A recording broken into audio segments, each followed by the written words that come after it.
Students நம்ம இன்றைக்கி என்ன பார்க்க போகிறோம்னா EE3591 பவர் எலக்ட்ரானிக்ஸ் இந்த சப்ஜெக்டில் இருந்து types of power electronic converters இதை நம்ம பார்க்குறோம்.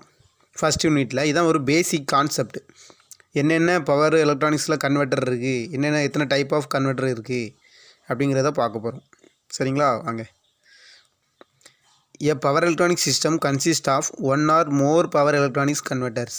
இந்த பவர் எலக்ட்ரானிக் சிஸ்டமில் ஒன் ஆர் மோர் ஒன்று அல்லது அதற்கும் மேற்பட்ட கன்வெர்ட்டர்ஸ் இருக்குது. A power electronic converter is made up of some power semiconductor devices. இது வந்து பவர் செமிகண்டக்டர் டிவைசஸால் மேட் ஆகிருக்கு. Controlled by integrated circuits. Converter, இந்த பவர் எலக்ட்ரானிக் கன்வெர்ட்டர்னு என்னென்னா, ஒரு இன்புட் பவரை கொடுக்குறோம். ஒரு ஃபார்ம் ஆஃப் இன்புட் பவர் கொடுக்கும்போது அது ஒரு அவுட்புட் பவர் வந்து அனதர் ஃபார்ம் ஆஃப் அவுட்புட் பவராக வரும். இதுதான், வேறு ஒன்றுமே இல்லை.